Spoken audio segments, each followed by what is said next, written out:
یہ سب وہ باتیں ہیں جو ہم 30 اور 30+ خواتین جانتی ہیں۔ مجھے ایسے لگنے لگا ہے ہماری یہ نسلیں جو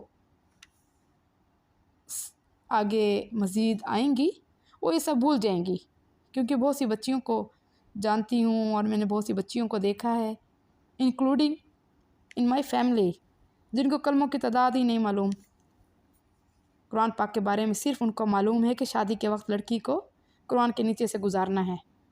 بات بہت آگے تک چلی جائے گی اور میں آج کے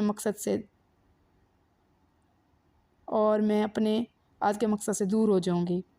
ہم بات کر رہے تھے NGOs کی، نان گورنمنٹ آرگنائزیشنز کس طرح سے کام کر رہی ہیں پاکستان میں اور پورے مسلم ممالک میں، اور ان کا ایجنڈا کیا ہے۔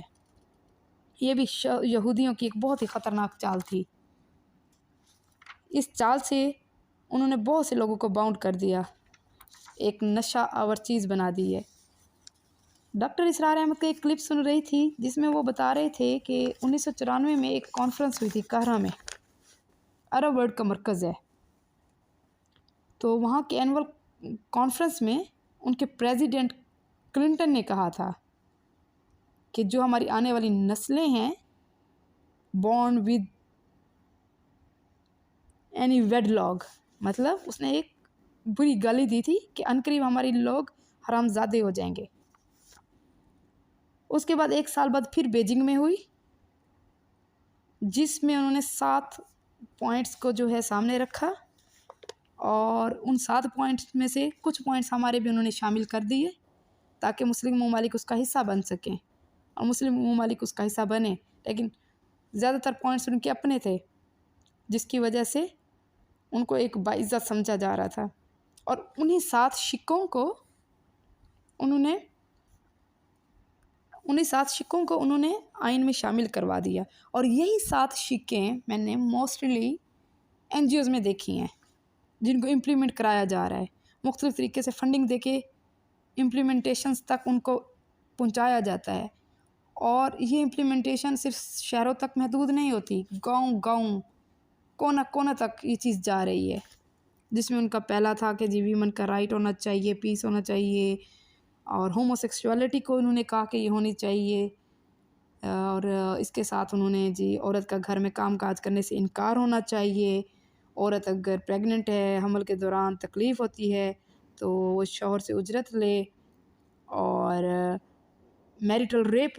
ریپ کا جو ہے اس کے میریٹل ریپ کے اگینسٹ جو ہے اس کا بالجبر جو ہے زنا بالجبر نہیں ہونا چاہیے، اور اس میں عورت جو ہے اپنے شوہر کے خلاف بول سکتی ہے، اور وراثت اور طلاق میں بالکل برابری۔ اب یہ کچھ چیزیں ہیں جو انہوں نے مینشن کی، اور انہوں نے ایک بہت اچھی بات مینشن کی کہ انہوں نے کہا یہودیوں کی جو کتاب ہے وہ تورات ہے، اور ان کا ایک فقہ ہے جس میں انہوں نے ایک کتاب لکھی تالمود فقہ کی ایک کتاب ہے، تو وہ جس میں یہ مینشن کیا ہوا ہے کہ باقی جتنے انسان ہیں یہ اصل میں انسان نما حیوان ہیں، ہم لوگ ہیں، صرف ہم لوگ ہی انسان ہیں، تو اسی طریقے سے وہ ہم لوگوں کو باقی لوگوں کے انسان نما حیوان سمجھ کے گھوڑوں کی طرح دوڑا رہے ہیں، اور ہم ان کے پیچھے دوڑتے چلے جا رہے ہیں کیونکہ پیسے کی لت لگ چکی ہے۔ اسی طریقے سے جب یہ ایجنڈا ملا یہودیوں کو تو انہوں نے مسلم ممالک کو تباہ کرنے کی خوب کوشش کی، اور وہ چل نکلے پیسے کو لے کر، سود کو لے کر، جس سے انہوں نے سود کو عام و فہم کر دیا۔ NGOs کے گولز بہت ہی مثبت انداز سے بیان کیے جاتے ہیں مسلم ممالک میں،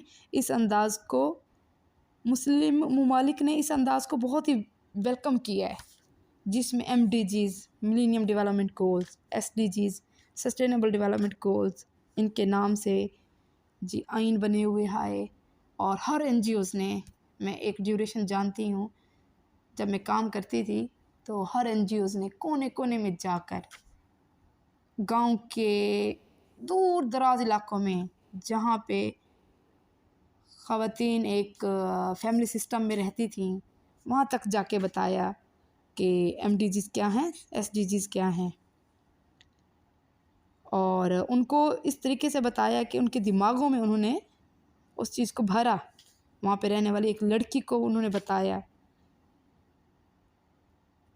ایک بھولے بالے سیدھے سادھے گاؤں تک پہنچ جاتے ہیں. تو اگر ہم این جی اوز اگر یہ کام کرتی ہیں تو ہم این جی اوز یہ کام کیوں نہیں کرتی کہ قرآن میں جو بیان ہیں گولز وہ ان خواتین تک مختص کر کے کیوں نہیں بتاتے؟ ہم وہ کیوں نہیں پہنچا سکتے؟ قرآن نے جو آئین میں دیے ہیں، قرآن کے جو گولز ہیں، ان گولز کو ہمیں پہنچانا چاہیے کونے کونے تک. خواتین کو پتہ ہونا چاہیے کہ قرآن صرف عربی میں پڑھنے کے لیے نہیں ہے، قرآن سمجھنے کے لیے ہے. قرآن کے اندر ہمارے رائٹس کیا ہیں، قرآن نے عورت کا حق کیا دیا ہے، مرد کا حق کیا دیا ہے، بیوی کا فرض کیا ہے، شوہر کا فرض کیا ہے، یہ سب قرآن نے بتا دیا. جائیداد میں کتنی تقسیم ہے قرآن نے بتایا. لیکن جب ایک گاؤں کی لڑکی یا ایک شہر کی لڑکی، کوئی بھی لڑکی یا مرد ہو، خواتین ہیں، بچیاں ہیں، بچے ہیں، جب قرآن پڑھتے ہیں تو صرف عربی پڑھتے ہیں. ایون میں خود مائی سیلف عربی پڑھتی تھی. تو ایم ڈی جیز اور ایس ڈی جیز کا مجھے بہت اچھا معلوم ہوتا تھا کہ M D Gs goal, S D Gs goal, I have an right and when I talk to my father then میں فورس کرتی تھی ایم ڈی جی اور ایس ڈی جی جیسے گولز کو. تو میں قرآن کی آیت کو لے کر اپنے فادر کو کیوں نہیں بتا سکتی؟ کیونکہ مجھے معلوم ہی نہیں تھا. ہم نے مختص کر دیا، کیوں نہیں سمجھاتے؟ اور وہ واقعات جو ہمارے پیاروں نے حضرت محمد مصطفیٰ صلی اللہ علیہ وسلم کے ساتھ مل کر قربانیاں دیں، ان کو کیوں نہیں ہم بتا سکتے؟ ان کو صرف ہم نے میلادوں تک محدود کر دیا، ان کو صرف ہم نے برسیوں تک محدود کر دیا. برسیوں میں تو اس کا ذکر ہی نہیں ہوتا، 40ویں میں بھی اس کا ذکر نہیں ہوتا، کلخانی میں ذکر نہیں ہوتا. بس میلاد ہو گیا، ایک دو واقعات سن لیے، دیٹس اٹ. ہم نے بھی کام میں ثواب مل گیا اور ہم سرٹیفائیڈ ہو گئے اور ہم وہاں سے اپنے آپ کو گناہوں سے پاک صاف کروا کے آ جاتے ہیں. جی ہم نے میلاد سن لیا.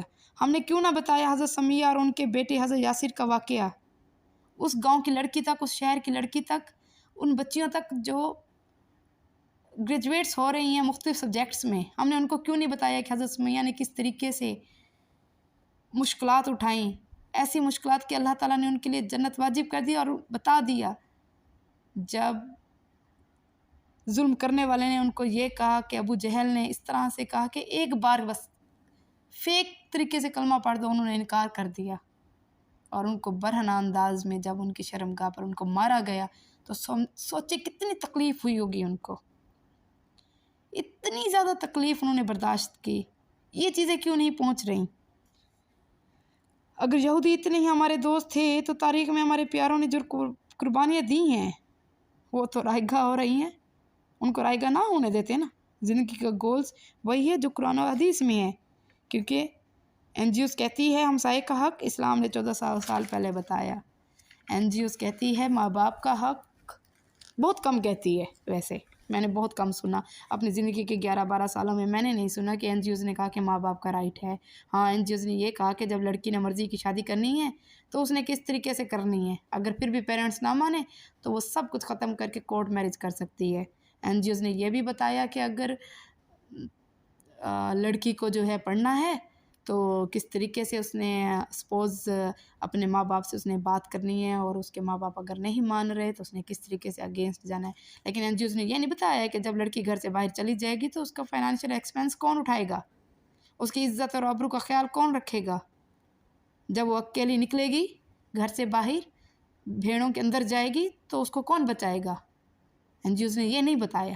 این جی اوز نے صرف ایک شیشہ دکھایا، اور اس شیشے میں لڑکیاں ہماری بیچاری بھولی بھالی معصوم سی میٹرک کی ہوئی لڑکیاں، گریجویشن کی ہوئی لڑکیاں، انٹر پاس فریش گریجویٹس، ان کو وہ شیشہ جب دکھتا ہے ان کو بہت اچھا لگتا ہے. ان کے جب آپ خواب سنیں ان لڑکیوں کے آسمان تک ہے، لیکن ان کو یہ میرٹس نہیں بتائے جاتے، صرف میرٹس بتائے جاتے ہیں. اینڈ جس کے کردار کی وجہ سے ہم لوگ دونوں جہاں میں نقصان اٹھا رہے ہیں. دنیا اور آخرت ہماری خراب ہو رہی ہے، ہمارا لیول، عزت، درجہ سب کم ہو رہا ہے. ہم اللہ کو کیا جواب دیں گے جا کر نہیں معلوم، کیونکہ آج کی لڑکی کو ایم ڈی جیز اور ایس ڈی جیز کا پتہ ہے، شعور ہے. کیونکہ برقعے کا جو تصور ہوا آیا تو وہ تو غربت کی ایک نشانی ہے. جی ہاں کچھ نہیں ہے تو چلو برقع اوڑھ لو. لوگوں کا کانسیپٹ بن چکا ہے. میں بہت سے لوگوں کے درمیان اٹھی ہوں، بیٹھی ہوں، سوشلائزیشنز میں، ہر جگہ. تو بہت ساری جگہوں پہ مجھے بات کرتے ہوئے تھوڑا ڈر لگتا تھا، لوگ کیا سمجھیں گے. آہستہ آہستہ کانفیڈنس بلڈ کر رہی ہوں. آپ دعا کریں اللہ تعالیٰ میرے کانفیڈنس کو مزید اللہ تعالیٰ مجھے ہمت دے مزید کہ قرآن کے درجات کو کس طرح سے ہم نے کرنا ہے.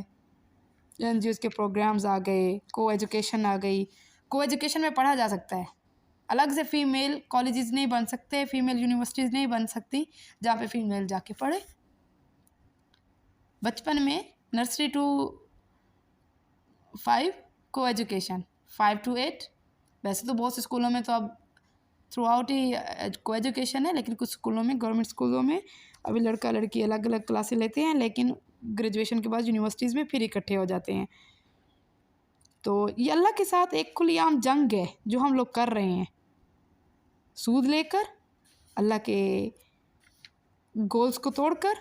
کیونکہ اللہ تعالیٰ نے کہا کہ ایک تیری چاہت ہے بندیا، ایک میری چاہت ہے. اگر تو سپرد کر دے گا اس کے جو میری چاہت ہے، میں تجھے وہ بھی دے دوں گا جو تیری چاہت ہے. اور اگر تو نے میری چاہت کو نہ مانا تو میں وہ بھی تجھ سے چھین لوں گا جو تیری چاہت ہے. تو ہم تو اللہ تعالیٰ سے ایک کھلی جنگ کر رہے ہیں، اور اس جنگ کے نتیجے میں ہماری نسلیں خراب ہو رہی ہیں. ہم کیا جواب دیں گے جا کر؟ مجھے بہت بہت زیادہ افسوس سے کہنا پڑتا ہے. ہم لوگ یہ بھی نہیں سوچتے کہ ہماری قبر ہے، ہم نے خود جواب دے کر جا کر دینا ہے. ہم اپنا فرض تو نبھائیں نا، ہمیں اپنا فرض نبھانا چاہیے. اللہ تعالیٰ مجھے ہمت دے میرا فرض نبھانے کی، میں حق ادا کر سکوں اس دنیا میں بھی اور آخرت میں بھی اللہ تعالیٰ کے سامنے سرخرو ہو سکوں. بہت دکھ اور تکلیف ہوتی ہے. ہمارا معاشرتی نظام اقدار کو ختم کرنے کے لیے بھرپور کام کر رہے ہیں یہودی. ہمارے سیاسی اقتدار کو، ہمارے معاشرتی اقتدار کو، معاشی اقتدار کو، سب کو جھنجھوڑ کے رکھ دیا ان یہودیوں نے، اور ہم ان کی جال میں پوری طرح پھنس چکے ہیں. جب امریکہ جیسی عظیم قوت کو استعمال کرتے ہوئے ان یہودیوں نے ہمارے سب اقدار کو ختم کر دیا ہے، ہمیں تو اب اپنوں سے جنگ کرنی پڑ رہی ہے. پاکستان کے اندر رہتے ہوئے ہمارے بہت سارے ایسے اچھے اچھے اخلاقیات کے اسلامیات میں چیپٹرز تھے جن کو ختم کر دیا گیا ہے. سعودی عرب میں بہت ساری چیپٹرز کو ختم کر دیا جس میں جہاد تھا.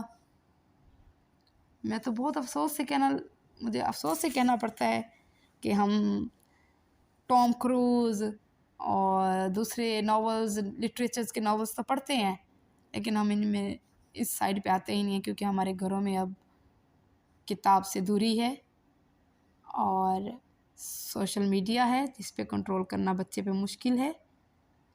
اللہ تعالیٰ ہم سب کو اور اس دنیا میں قرآن اور سنت کے مطابق چلنے کی توفیق عطا فرمائے. یا اللہ، اے میرے مالک، اے میری کائنات، اے مالک کائنات، ساری حمد تیرے لیے ہے. تو مالک ہے ہر اس چیز کا جو آسمان اور زمین میں ہے، اور اسی کے لیے حمد و آخرت بھی ہے. اور تو ہی بڑی حکمت والا ہے اور سب کچھ جانتا ہے.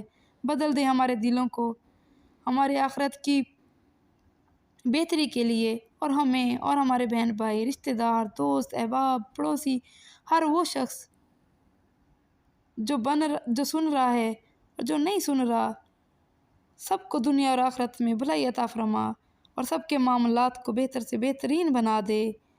یا اللہ، تو ہی مالک ہے، تو ہی رازق ہے. تجھے کسی سبب کی ضرورت نہیں، تجھے کسی بہانے کی ضرورت نہیں. اے میرے رب، ہمیں نماز پڑھنے، زکوٰۃ دینے کی توفیق دے. جس طرح تیرا حکم ہے بار بار قرآن کے ذریعے، ہمیں اس پر عمل کرنے کی ہمت و طاقت دے. ہمیں اس قابل بنا دے کہ ہم تیری اطاعت میں کوتاہی نہ کریں. وَأَقِیمُوا الصَّلَاةَ وَآتُوا الزَّکَاةَ، آیت نمبر 177 سورۃ بقرہ. جس طرح تیرا حکم ہے بار بار ہمیں یاد دلایا جا رہا ہے، اسی طرح تیرے حکم کے آگے ہم اپنا سر جھکائے رکھیں. تو ہی مالک ہے جو ہمارے دلوں کو بدل سکتا ہے. بے شک مرتے وقت کلمہ نصیب ہو. اشہد لا الہ الا اللہ وحدہ لا شریک لہ واشہد ان محمدا عبدہ ورسولہ.